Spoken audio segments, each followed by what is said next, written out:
Presiden juga menginstruksikan Bulog sebagai off-taker. Artinya apa? Memiliki kepastian terhadap produksi panennya. UMKM mau tidak mau harus naik kelas agar produknya bisa memenuhi standar mutu kebutuhan bahan di MPK. Yang penting biar Presiden tidak marah lagi, betul-betul setelah makan itu dapat gizi, bukan malah keracunan.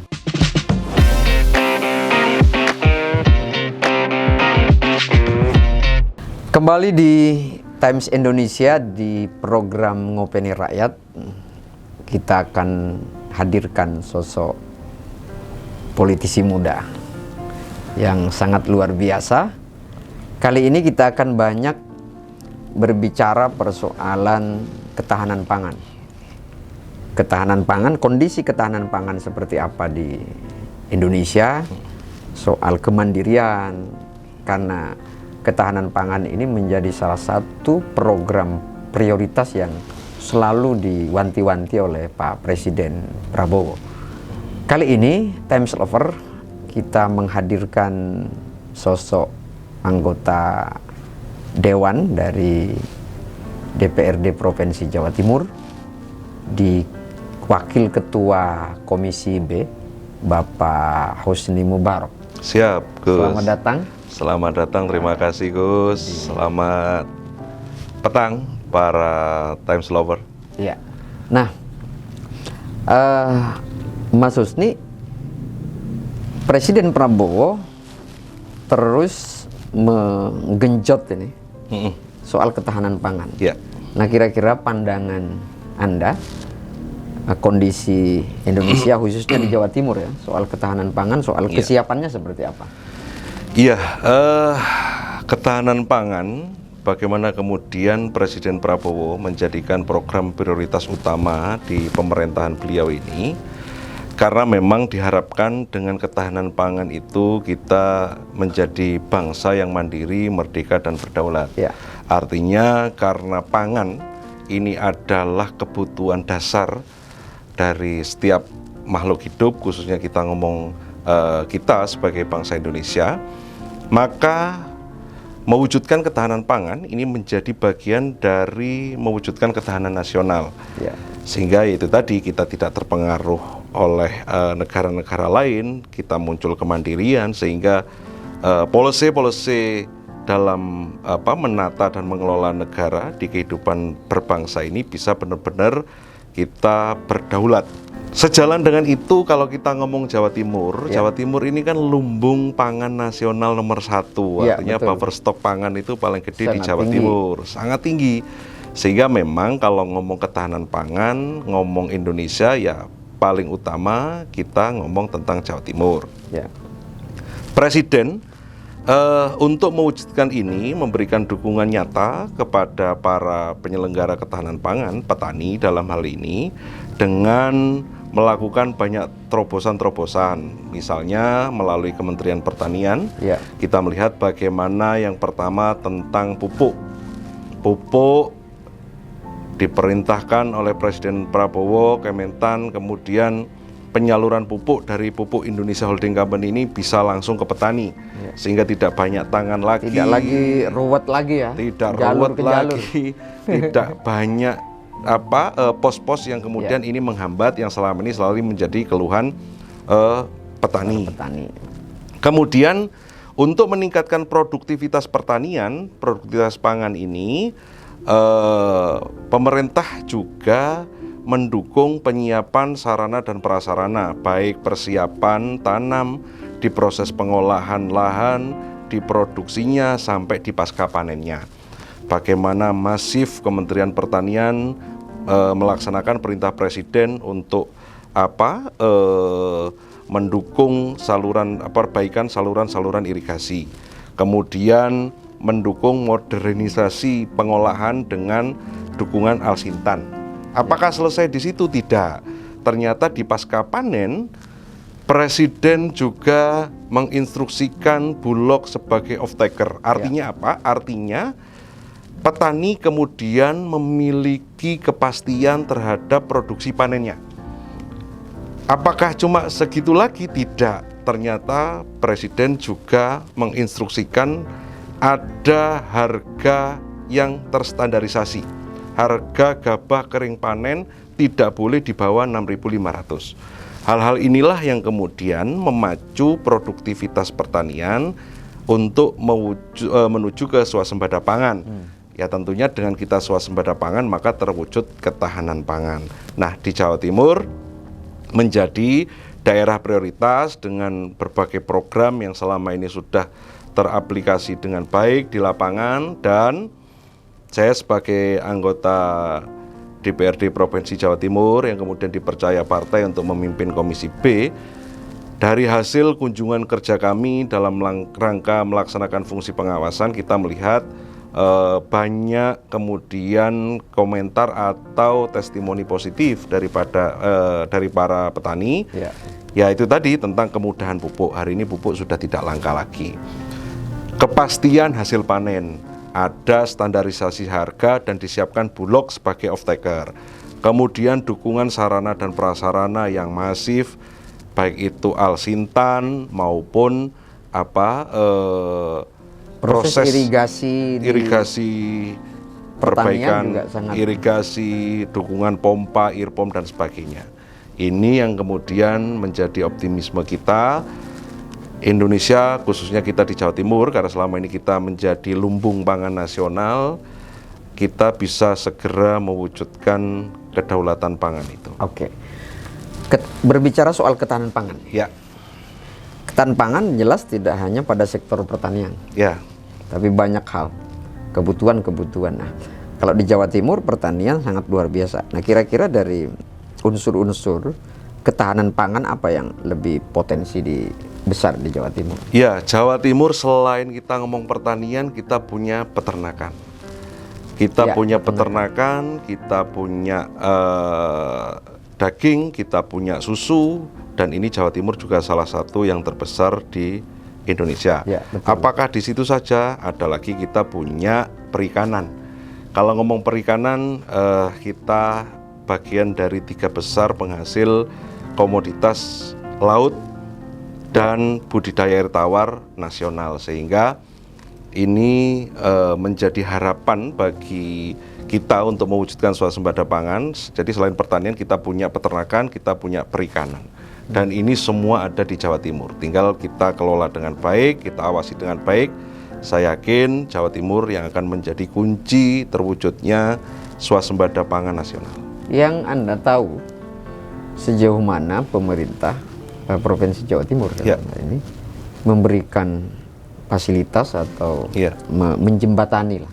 Menjembatani kalau di sektor pertanian misalkan seperti apa, di sektor misalkan soal ternak peternakan, kalau susu misalkan. Nah ini yang Anda tahu sejauh mana misalkan soal dorongan atau suplai atau ya bukan bantuan lah ya, tetapi stimulus yang dilakukan oleh pemerintah Jawa Timur seperti apa ya? Iya, tentunya yang pertama sejalan dengan kebijakan pemerintah pusat, Provinsi Jawa Timur juga memberikan dukungan terhadap modernisasi sistem produksi pertanian melalui Alsintan. Ada beberapa dukungan Alsintan yang kemudian ini melengkapi yang sudah didistribusikan oleh pemerintah pusat, baik itu kemudian traktor, atau kita tarik dari awal lagi ada pompa, irpom itu, kemudian traktor di pengolahannya. Itu sangat luar biasa loh dari sangat pertanian. sangat luar biasa. Kemudian sampai di panennya ada kombi, combine harvester itu. Setelah itu penyiapan sarana dan prasarana dukungan untuk kemudian memobilisasi hasil panen ini ke off-taker, salah satunya Bulog, itu di bidang pertanian. Di bidang peternakan apa? Di bidang peternakan kemudian pemerintah juga hadir untuk mendampingi bagaimana peternak ini bisa menyelenggarakan peternakan ini sesuai dengan aturan, sesuai dengan tata kelola yang baik. Agar apa? Agar kemudian tidak muncul penyakit-penyakit menular, sehingga dengan tidak adanya penyakit-penyakit menular, dengan mengikuti aturan, dengan tata kelola yang baik, produktivitas menjadi tinggi. Ngomong peternakan hari ini kalau kita melihat di sektor hulunya, ada program makan bergizi gratis, di mana dalam program makan bergizi gratis itu di sajiannya salah satunya menyertakan susu. Sehingga dengan adanya program ini, peternak-peternak sapi perah ini dipacu untuk memproduksi susu, sehingga serapan untuk MBG ini bisa menjadi daya dukung untuk meningkatkan penghasilan dan taraf ekonomi peternak. Biar tidak hanya kenyang tapi bergizi. Tidak hanya kenyang tapi juga bergizi. Di situ kemudian kami pemerintah Provinsi Jawa Timur, kami di Komisi B bersama dengan mitra kami, baik itu Dinas Pertanian, kemudian Dinas Peternakan, ini bekerja sama untuk melakukan fungsi pengawasan selain tadi pembinaan, termasuk juga dukungan alat-alat ekonomi produktif, agar kemudian yaitu tadi semangat hilirisasi yang dicetuskan oleh Presiden Prabowo ini bisa benar-benar teraplikasi, sehingga petani dan peternak punya nilai tambah terhadap hasil produksinya. Gitu. Nah, sekarang soal ketahanan pangan, itu memang dikawal secara betul, baik itu beras, pupuknya enak, irigasinya bagus, peternakan, perikanan, dan lain sebagainya. Karena ekosistem ini harus terbangun, maka Presiden, pemerintah pusat melahirkan makan bergizi gratis. Makan bergizi gratis. Nah, sejauh mana makan bergizi gratis ini mampu menampung terhadap hasil-hasil dari pertanian, dari peternakan. Ini yang Anda lihat sejauh mana kira-kira? Ya, Gus, seperti yang pernah saya ulas di podcast kita beberapa saat yang lalu, saya menyampaikan bahwa pemerintahan Presiden Prabowo ini ingin kemudian membangun ekonomi ini dari bawah. Jadi membangun ekonomi dari bawah, membangun ekonomi dari desa agar terjadi pemerataan kesejahteraan. Maka apa yang kemudian diformulakan oleh Presiden Prabowo membentuk ekosistem. Di podcast kita beberapa hari yang lalu kita membahas tentang Koperasi Desa Merah Putih. Kemudian hari ini jalur atau rantai dari program ketahanan pangan dengan pemberdayaan petani-petaninya ini, selain ada Koperasi Desa Merah Putih, ada juga MBG. Kalau kita ngomong MBG, dalam satu dapur MBG dia memproduksi maksimal 3.000 porsi. Dari 3.000 porsi ini kita bisa mengukur berapa kebutuhan berasnya, berapa kebutuhan lauknya, protein, baik itu hewani maupun nabati, dan juga termasuk susu kalau kita ngomong spesifik. Susu. Nah, buah dari hasil perkebunan. Nah, disinilah kemudian petani semakin petani semakin mendapatkan harapan. Petani semakin merasa bahwa di ladang-ladang, di kebun-kebun ada harapan ekonomi ini bisa bertumbuh dan berkembang. Kalau kita dulu seringkali melihat bahwa pertanian menjadi petani ini adalah opsi pekerjaan terakhir. Kalau kita sudah nggak bisa bekerja di mana-mana, ya akhirnya bertani. Ini pilihan terakhir. Hari ini Presiden Prabowo dengan mencanangkan ketahanan pangan nasional ini, maka multiplier efeknya adalah salah satunya memberikan harapan kesejahteraan bagi para petani. Bahwa bertani ini ada potensi dan nilai ekonominya. Di mana kemudian dijawab dengan lahirnya ekosistem bisnis, ekosistem ekonomi, ada Koperasi Desa Merah Putih, ada makan bergizi gratis. Nah, disinilah kemudian MBG menyerap hasil produksi petani dan peternak. Yang Anda tahu sejauh mana kira-kira? Nah, ini kan pusaran yang sangat besar. Betul. Pusaran yang sangat besar terhadap kebutuhan pangan. Mulai dari berasnya, mulai dari sayurnya, buahnya, ayam, telurnya, dan lain sebagainya, daging dan lain sebagainya di situ. Nah, ini sejauh mana Anda melakukan pantauan di lapangan itu? Signifikannya sebesar apa terhadap? Saya melihat ini sangat signifikan, melihat kebutuhan dapur di MBG, di setiap SPBG penyelenggara MBG ini, di mana menu yang disiapkan harus terpenuhi semua unsur, baik itu karbonnya, baik itu proteinnya, dan gizi-gizi yang lain yang harus ada di satu porsi MPK tersebut. Sehingga ini akan menyerap hasil dari para petani dan para peternak. Memang di fase awal ini, kalau kita ngomong fase transisi karena program ini baru berjalan, kita masih melihat belum ada ekosistem yang sempurna ya, kita masih ngomong. beradaptasi lah. Masih beradaptasi. Kalau kemudian gini, Presiden semangatnya adalah dengan adanya MBG ini memberdayakan UMKM. Ya. Dengan adanya MBG ini kemudian memberdayakan petani. Ya. Tapi kan kemudian mutu dan kualitas dapur ini kan harus dijaga. Ya. Maka ini akan tumbuh dan berkembang bersama. UMKM-nya harus naik kelas, tersertifikasi, ada izin IRT-nya misalnya, kemudian tersertifikasi halal, dia sudah memperhatikan angka kecukupan gizi dari produknya tersebut, sehingga dia seperti apa? Betul, sehingga dia bisa mensuplai di MBG. Demikian juga petani, yang dibutuhkan berasnya harus premium. Kenapa? Lagi-lagi agar di seporsi makanan MBG ini kualitasnya, higienitasnya, gizinya terpenuhi.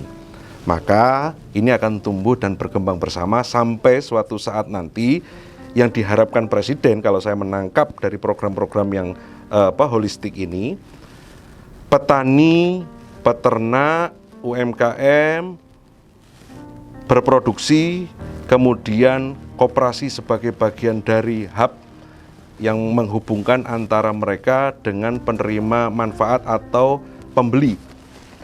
Kalau ngomong penerima manfaat, misalnya MBG ini, instruksi Presiden, bagaimana kemudian MBG ini harus menyerap UMKM, memberdayakan koperasi. Lah, KDKMP, Koperasi Desa Merah Putih, inilah nanti yang akan menyuplai kebutuhan MBG. Sehingga di rantai pasok ini semuanya melibatkan masyarakat dan menguntungkan masyarakat. Nah, disinilah saya melihat dengan program ketahanan pangan yang kemudian diikuti dengan koperasi desa, kemudian MBG ini, ini muncul satu ekosistem bisnis sehingga akan tumbuh dan berkembang perekonomian di desa. Ini sangat signifikan kalau kita melihat hari ini, Gus, semuanya berdaya di program MBG ini. Karena MBG ini kan kita nggak hanya ngomong penerima manfaat atau siswa atau bumil atau busi sesuai dengan ketentuan itu, tapi UMKM berdaya. Yang penting biar Presiden tidak marah lagi, betul-betul setelah makan itu dapat gizi. Betul-betul setelah makan itu dapat gizi. Bukan malah keracunan. Bukan malah keracunan. Nah, ini kan problem gitu. Problem di internal yang pengelolaannya, higienisnya dan macam-macam. Nah, yang paling menarik alur. Karena kita berbicara persoalan ketahanan pangan, bagaimana hulu dan hilirnya ini sejalan. Petani memproduksi pangannya. Lalu ada koperasi Merah Putih yang sebagai hubnya, sebagai penyambung untuk disuplai ke SPPG atau di MBG lah, ke dapur. Nah, ini seperti apa Anda menemukan di lapangan bahwa ini betul-betul tidak hanya sekedar alur sepihak saja, tapi betul-betul punya efek yang luar biasa kepada masyarakat sekitar, kepada desa, dalam hal ini adalah Koperasi Merah Putih atau BUMDes lah, yang lebih awal misalkan, kepada masyarakatnya. Nah, kira-kira temuan Anda di lapangan seperti apa kira-kira? Seperti yang tadi saya sampaikan, bahwa ini kan proses tumbuh kembang bersama. Artinya apa? UMKM mau tidak mau harus naik kelas. Agar apa? Agar produknya bisa memenuhi standar mutu kebutuhan bahan di MBG. Petani juga demikian, dia harus memproduksi padi yang memang kemudian menghasilkan beras yang premium sehingga bisa memenuhi standar kualitas yang ada di MBG. Tidak hanya sekedar menanam, tidak hanya sekedar menanam, gitu ya. Dan pemerintah hadir di situ. Bagaimana pupuk mudah, bagaimana irigasi disiapkan, alsintan didukung dan sebagainya. Sehingga memang harapannya nanti ini akan menjadi ekosistem. Kami di Komisi B dalam program-program kegiatan kami, baik itu institusi kami untuk melakukan pengawasan, ya kami melihat semuanya sedang berproses. Kalau kita melihat memang kan Koperasi Desa Merah Putih ini dalam proses untuk running operasional. Setelah dibentuk, diserahkan atau dilegalkan dengan badan hukum, kemudian fase penyiapan SDM, ini sekarang sedang analisa bisnis apa yang kira-kira sesuai dengan kebutuhan. Nah, ini memang kalau kita melihat, Gus, saya beberapa kali lewat di Pasar Gadang misalnya. Di situ bagaimana berjajar mobil-mobil dari SPPG untuk belanja. Jadi dulu mungkin kita sering berpikir bahwa pasar basah atau pasar Indo ini sudah kehilangan kehilangan ruhnya karena semuanya ke pasar-pasar modern, ya ke mart-mart itu. Tapi sekarang dengan MBG pasar basah mulai bergairah lagi. Kemudian bumdes-bumdes yang bisa melahirkan bisa menghasilkan pangan, misalnya adalah salah satu bumdes di daerah Kepanjen itu, di wilayah Dilem itu, dia bertani, nanam sayur-sayuran. Hari ini sudah tidak sibuk lagi mencari pasar, karena justru pemilik atau pengelola dapur ini yang sekarang bergerilya mencari bahan baku karena kebutuhannya memang banyak. Dan itu kontinu gitu. Dan itu kontinu kan? Itu kontinu. Misalkan di Kabupaten Malang, kita dekat Malang, yang awalnya hanya menjadi menu biasa, hotel misalkan, saat ini kan sudah harus menyuplai ke dapur, ada pisang. Ada pisang. Karena di kabupaten menjadi daerah yang sangat penghasil pisang yang sangat tinggi. Ada ayam tuh. Ada ayam. Ada telur juga. Nah, ini kan juga hal yang sangat luar biasa. Misalkan tidak usah repot-repot ngirim ke Jakarta, atau ngirim keluar daerah, keluar Jawa, tapi cukup di daerahnya saja di mana ada dapur di situ bisa disuplai di situ. Tetapi ada mungkin yang menarik. Ini persoalan pengaturan regulasi yang cukup ketat. Karena kalau kita tidak ketat bisa keracunan lagi. Gitu kan? Betul. Nah, ini misalkan bahannya seperti apa, pengolahannya seperti apa.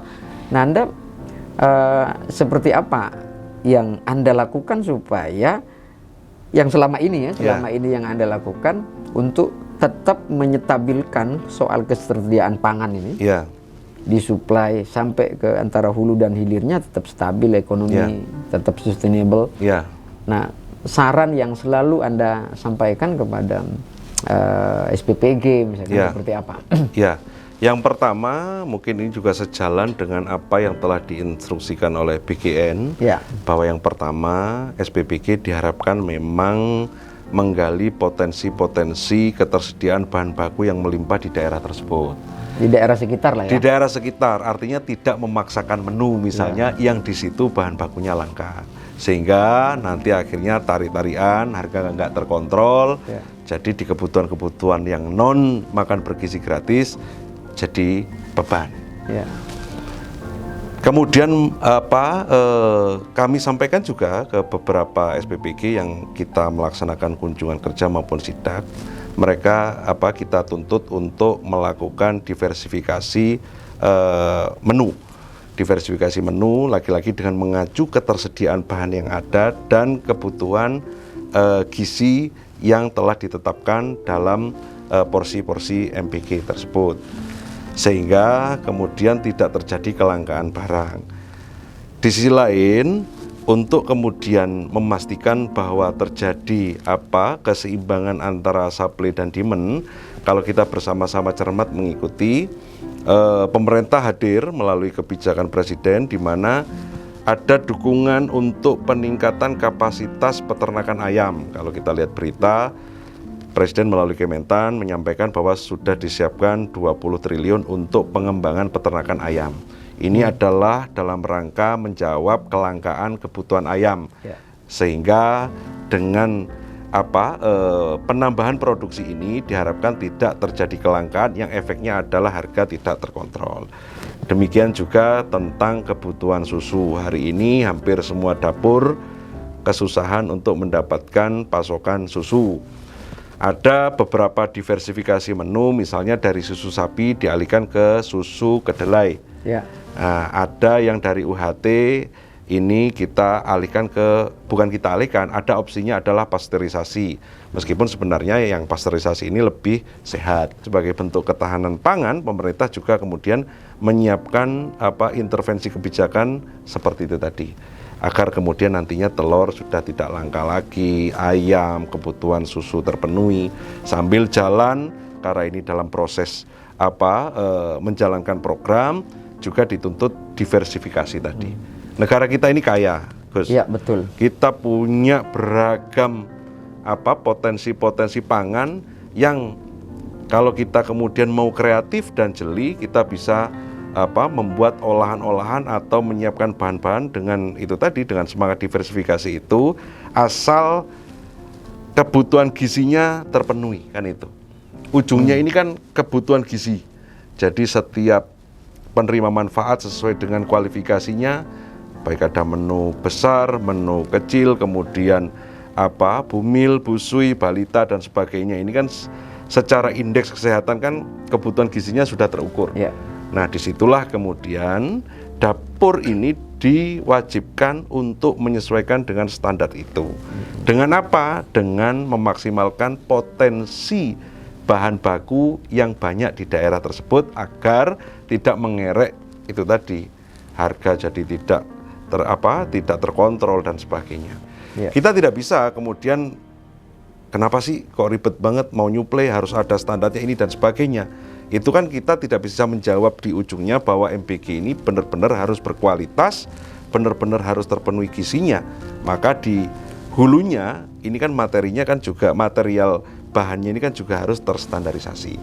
Nah, kami melakukan pemberdayaan, pendampingan, termasuk juga pengurusan izin baik itu NIB sampai dengan sertifikasi halal, termasuk juga mendampingi para pelaku-pelaku usaha kecil menengah dan koperasi ini untuk menemukan model bisnis dengan menghadirkan pakar-pakar, melakukan bisnis analisa berdasarkan potensi yang ada di wilayah mereka masing-masing, yang ini relate, yang ini kemudian bisa menjadi bagian dari produk yang dipasarkan melalui koperasi maupun suplai ke MBG. Jadi itu terus kita lakukan, terus kita gencarkan, salah satunya dengan itu tadi mendukung alat ekonomi produktif, sehingga mereka tidak hanya sekedar ngomong bahan baku, tapi bisa kemudian meningkatkan nilai tambah dari hasil produksi mereka tadi. Ada fakta di lapangan, banyak misalkan seperti telur ayam, ayamnya, dan beberapa kebutuhan-kebutuhan yang lain. Masyarakat, misalkan contoh di Kabupaten Malang, ini malah menyuplai ke daerah lain, karena harganya masuk. Nah, sementara yang ada di Malang sendiri dinilai harganya nggak masuk. Nah, ini kira-kira saran Anda seperti apa atau temuan Anda seperti apa terjadi begitu? Kami melihat itu terjadi, maka saya beberapa saat yang lalu juga memberikan masukan kepada pelaksana kegiatan makan bergizi gratis ini, di mana dalam hal ini BGN, ada korwil-korwil yang ada di Malang ini kita kasih masukan untuk berkoordinasi terus dengan Dinas Ketahanan Pangan. Dari Satgas Pangan inilah kita kemudian mengharapkan ada tata kelola dari rantai supply terhadap kebutuhan yang tinggi ini sehingga harga bisa tetap terkontrol. Mereka pedagang itu, petani tidak juga mempermainkan harga. Nah, sementara dapur juga bagaimana tidak terlalu terlalu kecil kan gitu. Betul. Sama-sama diuntungkan, mereka juga tidak dirugikan karena pertimbangannya lebih baik jual di Jakarta deh, lebih baik jual keluar Jawa deh daripada di sini misalkan murah. Ini kan juga harus ada jembatan solusi dari pemerintah supaya sama-sama juga enak kan. Maka itu tadi Dinas Ketahanan Pangan ini hadir kemudian untuk mengontrol agar kemudian Satgas Pangan ini melihat tidak terjadi ketimpangan antara supply and demand, terutama dengan hadirnya MBG ini, yaitu tadi salah satunya mencoba menggali potensi bahan baku yang ada di sekitar kita, sehingga nggak harus datangi dari sana, betul, gitu. Kan ini atau malah di daerah lain yang menjual dengan murah gitu, akhirnya atau di daerah lain yang menjual dengan murah, gitu. Bener ya, karena seperti yang saya sampaikan tadi, Gus, ini kita lagi proses bertumbuh, berkembang, sehingga memang pola-pola ini yang nanti akan menjadi catatan kita untuk menyempurnakan program ini.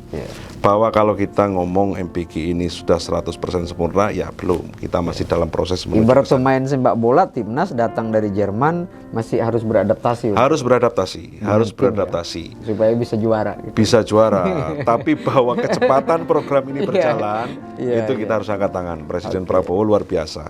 44 juta penerima manfaat hari ini sudah merasakan dampak luar biasanya MBG ini. Gitu. Yang terakhir, Mas Husni, saran Anda terhadap dua hal tuh, penyedia kebutuhan pangan dan juga pengelola, antara hulu dan hilirnya ini seperti apa? Masyarakat juga tidak membuat dapur ini mahal harganya, kan? Begitu juga dapur tidak ngambil murah dari. Nah ini kan ekosistem ini harus berjalan dengan baik biar sama-sama petani juga untung atau masyarakat juga untung, koperasi juga untung di situ, dapur juga untung, presiden juga sesuai dengan cita-citanya yang diharapkan. Menurut Anda seperti apa? Jadi ekosistem ini memang benar-benar harus terbentuk agar kemudian antara supply dan demand, antara penyedia bahan dengan pengelola, di mana koperasi nanti diharapkan sebagai hub-nya, bisa benar-benar menyelenggarakan program ini yang menguntungkan semua pihak. Yang pertama tentunya di hulu, bagaimana petani, peternak, pembudidaya ikan, nelayan dan sebagainya ini bisa menyediakan bahan baku yang berkualitas, yang sesuai dengan kebutuhan dan standar gizi serta mutu dari dapur. Itu dimana kemudian di tengah ada koperasi sebagai jembatan untuk supply ke kebutuhan dapur. Di dapur sendiri saya kira, Gus, ini kan sudah terstandarisasi. Misalnya menu di indeks 10.000. Bagaimana membreakdown 10.000 ini dengan kualitas bahan yang sudah distandarkan. Bagaimana kemudian sajian-sajian ini juga aman, enak, dan ini tentunya gizinya terpenuhi. Kalau kemudian kita menjalankan ini sesuai dengan semangatnya, misalnya begini, kalau kemudian kita ngomong, wah dapur ini yang dimasak hanya 7.000, hanya 8.000, ini salah, ini sudah keliru. Ini ada yang nggak beres. Maka dari 10.000 misalnya untuk porsi besar, ini sudah dihitung benar komposisinya, sehingga kalau ini kemudian dijalankan sesuai dengan ketentuan, kemudian petani, peternak, pembudidaya ini juga menyiapkan dengan sesuai ketentuan, maka akan terjadi keseimbangan. Petaninya untung, dapur penyelenggara dapur bergizinya juga terpenuhi kebutuhannya. Di tengah nanti ada koperasi di mana masyarakat akhirnya bisa menikmati hasil dari proses ekonomi yang terjadi ini, karena semangat koperasi ini bagaimana anggota oleh anggota dan non anggota ini, sehingga nanti semua pihak bisa merasakan dampak positif dari program-program Presiden Prabowo, terutama ini kalau ngomong core-nya sebenarnya masalah ketahanan pangan tadi. Times Lover sepertinya sudah terjawab semua soal ketahanan, mulai dari ketahanan pangan, negara hadir dari memfasilitasi bagaimana ketahanan pangan tidak hanya sekedar menumpuk, tapi betul-betul menjadi perputaran ekonomi, baik di nasional maupun di internasional. Masyarakat juga menikmati dengan fasilitas dan program-program, ada MBG di situ hadir. Nah, masyarakat juga menikmati secara umum, pengusaha juga silahkan berjalan sesuai dengan rule-nya sendiri, petani juga silahkan bertani karena sudah difasilitasi oleh negara. Nah, begitu juga untuk makan bergizi gratis, negara sudah memberikan hasil, sudah memberikan untung, maka produknya jangan memberikan hal yang buntung. generasi malah menjadi korban. Karena ini sudah sesuai dengan regulasi yang ada untuk generasi muda, dan pemerintah juga sudah hadir di sini. Times Lover kita akan kembali untuk berdiskusi bersama Pak Husni Mubarak ini yang sangat luar biasa memahami soal koperasi, memahami soal ketahanan pangan, dan terima kasih. Makasih Gus. Ini sudah berbincang-bincang di Ngopeni Rakyat. Gus, terima Lain kasih. kali kita akan kembali bersama Ngopeni Rakyat. Terima kasih.